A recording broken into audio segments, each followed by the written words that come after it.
On the road and hungry for a win against an Eastern Conference rival, the Indiana Pacers are ready to go. The fans making some noise here at the Knicks Arena. The New York Knicks are getting settled in. This is 2K Sports bringing you the NBA. I'm Kevin Harlan, calling the action with my broadcast partners Steve Kerr and Clark Kellogg. Let's check out Indiana's starting lineup. George, Granger, and West are 2 through 4. Roy Hibbert is out there with George Hill. And for the Knicks, at the 3, 4, and 5, we've got Carmelo Anthony, Amari Stoudemire, and Tyson Chandler. Ronnie Brewer out there with J.R. Smith. You know, it was a strange up-and-down season for the Knicks last year, but one of the things they made sure to do was to defend their home court. I mean, the Garden was definitely something they controlled and handled well. He's against Hill. Hill against Smith. 6 on the shot clock. The 3 from Anthony. Paul George grabs the miss. Back to the Knicks, and you're right on the money, Clark. At home, they had a record of 22-11, and there were just some magical nights for them here. A lot of big comebacks and turning points. There was the Jeremy Lin story, but overall, you know, this was a fantastic place to play. Always has been here in New York, and the Knicks took advantage of that last year.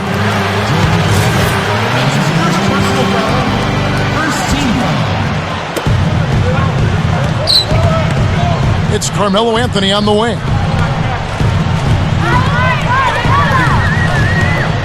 He dishes it to Stoudemire. And it's out of bounds to the Knicks as New York retains possession. Doris Burke has some information for us. Doris? I had a chance to catch up with Mike Woodson. They are up against Danny Granger, who is a guy who can hurt them in a lot of different ways. He talked about what his team needs to do to slow down Granger. One key will be to make sure he has to work for every shot, saying if we let him just catch and shoot in the corner, we're toast. We have to make him work for every shot he gets. And thank you, Doris. How about Paul George? Since he got into the NBA, he's grown a couple of inches. He's now 6'10", and as a swingman, that's just great size. Phenomenal athlete, can guard pretty much anybody on the court. And Paul George taken with the 11th pick in the 2010 NBA draft. Clark, if you look back at that class, do you think if they did it over, he'd go higher? I don't know if he would or not, but I'm certainly glad he fell where he did to number 10 and for the Indiana Pacers, because I think he's got a chance to be a star at both ends of the floor. It's a matter of commitment to the extra work and keeping his feet on the ground, staying humble and hungry. If he does that, kid's got a chance to be a special player. Anthony. That's good. You know, it's easy to take him for granted because we're so used to seeing him make those kinds of plays. Gets the bucket. And it's 8 points for Danny Granger. He's a guy that'll take it right into the teeth of the defense. A lot of his points come from inside of 5 feet. Now, here is Smith. Smith right side. Over Hill. The offensive rebound. Here's Chandler. Misses the 3. The Pacers have gotten their first 3 shots to go in for him. To start off the... Oh! Look out! Wow! Ammonia strong finish right there, partner.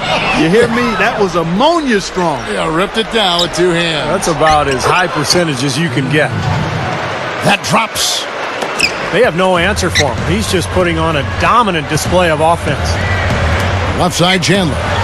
The 3 from Anthony. And yes, sir, that one drops.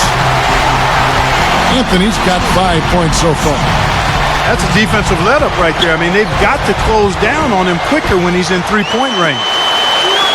Smith outside. Over Granger. And it's Smith missing. You know, the Pacers jumped into the top. That's another one for his highlight reel. Just one of many dunks we've seen him throw down like that. But Clark, it never gets old, does it? No, it doesn't. Steve, huh? Something else? No, not for me. I mean, I'm always ready to see more of those. Anthony. And out of bounds as the Pacers gain possession.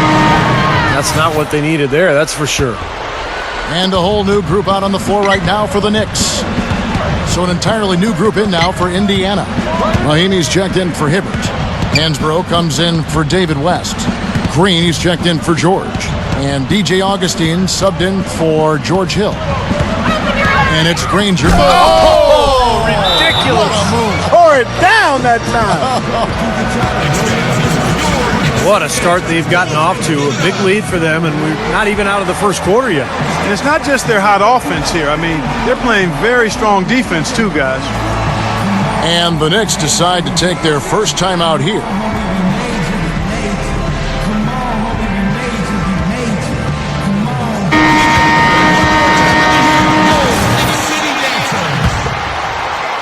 Knicks trail by 10. Outside, Felton kicks the kid. Back to Felton. New York moving it around. The feed now to Shumpert. Lets the three fly. Count that one. Shumpert's got his first bucket of the game, and he's on the board for three. Kicks it out to Granger. Got a piece of it. And that's out of bounds. Indiana will retain possession. Some changes for Indiana. Paul George comes in for Danny Granger. And George Hills subbed in for Green. The shot by George, no good. You know, even against defense as tight as that, you expect him to bury those. I don't know. I mean, we've seen him hit those in the past, but like you said, the defender was on him like glue. It would have been quite a bucket. Camby with the steal. Here's Felton. And so he earns a trip to the line. Officials saw the contact, and he'll shoot two. You know, a lot of players love playing with Felton because of the way he can throw the alley-oop. It makes it look easy, but believe me, it's not easy. Throwing a precise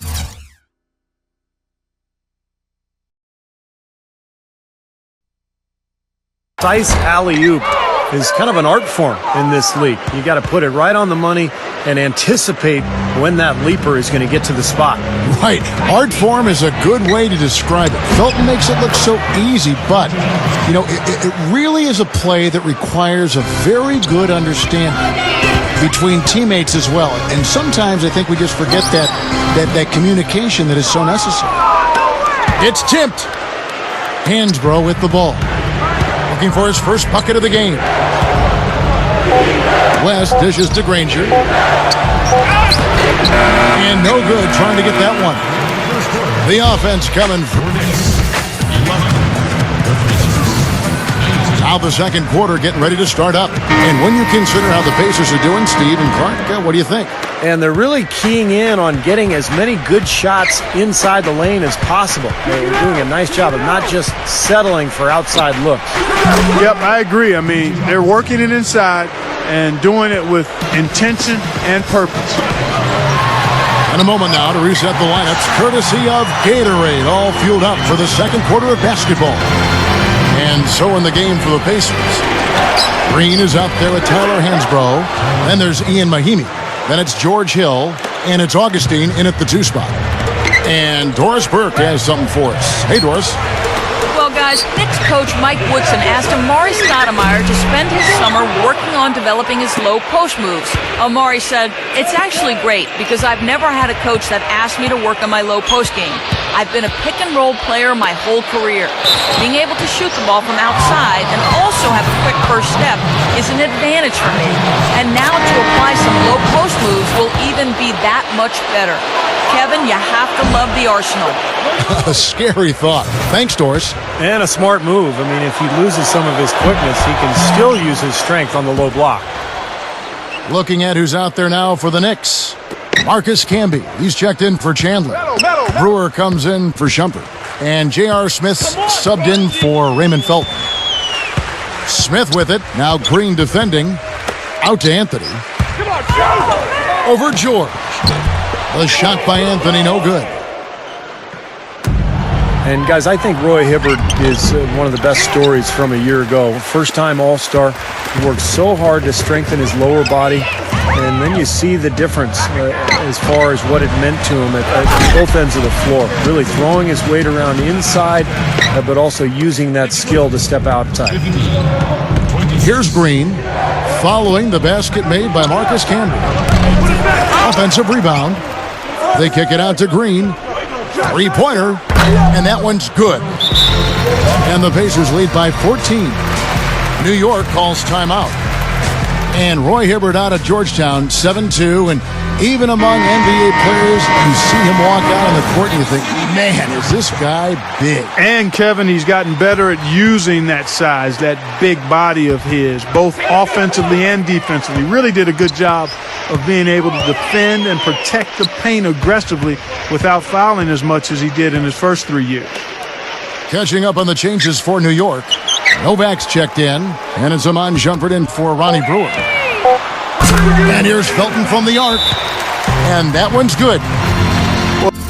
Another uncontested three there. They've got to make some kind of an adjustment. I mean, they're giving up way too many open threes. Well, the last 5 hoops, 3 have come off wide open three-pointers, Clark. So it's one thing to give up one, but you start giving three-pointers up in bunches, you're in big trouble. And Augustine kicks to Green. And now the Knicks on the break. Felton leading the charge. Oh, and the jam by Anthony. Nice aggressive defensive play to make the steal and start the break. Yeah, and I like the fact they didn't mess around with it once they got it. Well, the question mark the last couple of years for the Knicks has been defense. And I think the addition of Tyson Chandler on the interior was the answer to those questions. And Chandler really helped improve that defense. Now it's a matter of building that foundation as a team and really coming up with a defensive plan and sticking to it and allowing it to grow. Felton the pass to Carmelo. Shumpert. That one falls coming off Anthony's feet. Shumpert's got 6 points. He may not be their top three-point option, guys, but you still got to cover him. I mean, you got to defend him in some form or fashion. And you know, you saw that change in philosophy with the head coaching change. Mike Woodson took over as interim coach, and then, May 24th, May 25th, they announced that he was going to be the full-time coach, and he got that gig, and he'll be there now for hopefully a couple of years, and settle that position down. Clark, the Knicks were a lot more defensive-oriented under Mike Woodson after that move. Yeah, it was clearly obvious that was the case, Kevin. And if you want to win in the East, you need to be able to play tough defense, and the Knicks seem to be headed in that direction. Rock that rim. Gotta love that enthusiasm, folks. Not only, Clark, did he rock the rim, he decided to hang around a bit for that one, too. I love it. What a finish. That was just gorgeous. Now here is Augustine. He has 7. Here's Green. They grab their own miss. Passes it to Augustine from downtown. Knicks with the rebound. Stoudemire's got 3 rebounds now in this one. Well, you know, by now we're all used to seeing the goggles for Amari Stoudemire. He started wearing them in his 7th season in the league after suffering a detached retina. And that was a big blow for that Suns team. I was the general manager that year, and that basically cost us the playoffs. Now it's Shumpert running. He can go all the way. Throwing it down with one hand and making it look easy. Easy and fun. He just thrives on making the D look silly. Yep, which is something he does pretty often, Kevin. Now that's what I'm talking about. That's how you do it. Find a gap in the defense and attack that rim with force. He is so good at doing just that. Maybe as good as anybody. Just so athletic and strong. Going back to the goggles for Stoudemire, he joins a pretty distinguished group of big men and forwards who have gone that island. Well, the guy that I think about was my boyhood idol, Kareem Abdul-Jabbar. He made him fashionable way back when. You know, as a scoring big man, you're going to get banged around a little bit. You're going to get smacked and bumped and hit. At the end of the day, officials can only protect you so much. And if you've had a history with any type of eye injury, it makes sense to put those goggles on. Well, that was a dynamic two-hand.